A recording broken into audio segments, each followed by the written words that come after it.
Salut à tous, Paul Beau pour la chaîne Black Raven. Ça va être une vidéo qui va vous parler de la prochaine, je dirais pas campagne, ça va être une coupe de sessions, je sais pas, je vais voir avec les joueurs comment ça va aller.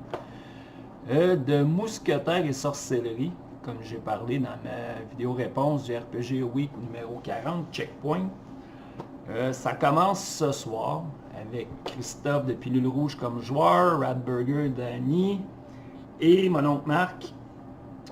On va faire une première session de mousquetaires et sorcellerie. Comme c'est un nouveau jeu pour moi et pour tout le monde, ben j'ai décidé de vous faire... je vais essayer de vous faire un genre de chronique de comment ça va se passer. Puis cette première vidéo-là, ça va vous parler de ma préparation en tant que maître de jeu, comment j'ai abordé ça. Premièrement, mousquetaires et sorcellerie, comme vous en doutez, c'est un jeu qu'on peut considérer semi-historique, semi-réaliste. Si on parle de sorcellerie de démons, c'est certain qu'on n'est pas dans la réalité, mais l'époque que les mousquetaires, on est en France, aux alentours de 1635, dans ces coins-là. Fait que la première étape, ben, ça a été un peu de recherche, parce que oui, en étant québécois, ben, l'histoire de la France, je connais les grandes lignes, comme peut-être tout le monde à peu près, là, mais sans plus. Donc, il y a eu un peu de recherche à ce niveau-là.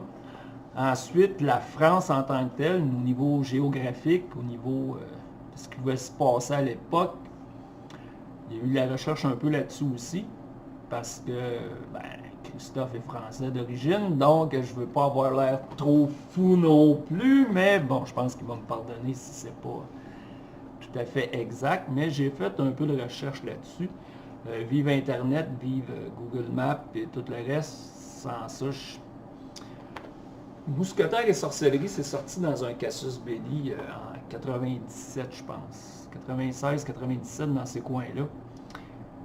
Et à l'époque, c'était Internet n'étant pas ce que c'est aujourd'hui, ça aurait été, je pense, peut-être un peu plus difficile au niveau des recherches. Ensuite de ça, un coup ça fait, quel genre de partie qu'on prépare? Ça, c'est une autre histoire. J'en suis venu, je ne parlerai pas en détail de ce qui va se passer ce soir, des fois que les joueurs écouteraient. J'ai eu une idée assez bizarre. J'en parlerai dans la prochaine vidéo. Ça va se passer principalement dans un lieu. J'ai quelques scènes de définies qui ont plus ou moins de liens ensemble. Un, des scènes pour tester le système. Deux, des scènes plus roleplay. Qui sont, comme j'ai dit, ça va se passer pas mal tout au même endroit, mais qui ne sont pas nécessairement reliés une envers les autres, tout ensemble. Donc, ça me laisse de la place pour improviser, ça laisse de la place aux joueurs. Comme j'ai dit aussi dans ma vidéo du checkpoint, ça va être la première fois en 30 ans, je pense que je vais maîtriser pour d'autres joueurs, d'autres membres à part mon groupe régulier. Fait que je sais que j'ai affaire à des joueurs d'expérience. Fait que ça va aider. Puis quand tu es maître de jeu, puis que tu as aussi un minimum d'expérience, mais tu sais que ça peut aller n'importe où. Donc, ça sert à rien de préparer trop d'affaires d'avance. Le scénario de ce soir, il est quand même assez défini. Je l'ai défini un peu plus que je fais d'habitude. Je vais vous montrer, je me suis même fait des feuilles. Ça, je fais ça pour pas mal tous les jeux que je vais maîtriser, ça m'aide. J'ai une feuille pour des PNJ mineurs. Comme vous pouvez voir, il y en rentre 4 par feuille. Il n'y a pas vraiment de stats, une petite description. C'est des PNJ qui vont... Je ne sais pas si vous avez remarqué, j'ai le nom de la scène en haut. Où est-ce qu'ils vont intervenir.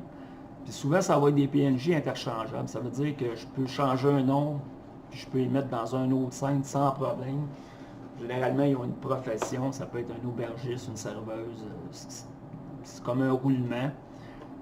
Puis, si tu veux réussir, je pense, tu peux improviser. Il y a des PNJ qui s'improvisent facilement, d'autres moins. En tout cas, moi, ça m'aide. J'ai la même feuille, mais je vais dire pour des PNJ plus majeurs, un peu plus détaillés, qui ont besoin un peu plus de viande autour de l'os. Eux autres, ils peuvent être récurrents, ils peuvent apparaître plus souvent, ils ont une plus grande importance. Ici, on parle, on va dire en termes comme jeux vidéo, de boss ou de vraiment les gros vilains ou tout le reste, mais eux autres, je vais souvent utiliser la vraie feuille de personnages. Ils vont devenir des PNJ, mais c'est quasiment des personnages en tant que tels. Fait que, voilà, bien sûr, je ne vous ai pas montré des feuilles remplies. Des fois que les joueurs écouteraient la vidéo avant qu'on ait le temps de jouer. Fait que c'est ma manière d'aborder ça. Quelques scènes, je me concentre plus sur les PNJ. Des PNJ qui peuvent apparaître n'importe quand, qui vont avoir une utilité dans différentes scènes. Fait que comme ça, l'improvisation va venir plus facilement, et je peux l'intégrer aussi plus facilement. Comme j'ai dit, la session de ce soir est quand même assez définie, sans être railroad. Il y a quand même un certain suivi, je pense. Il y a un certain ordre qu'il faut qu'il s'établisse pour que ce soit vraiment le fun, mais ça devrait aller. En dehors de ça, j'ai d'autres scènes de prête.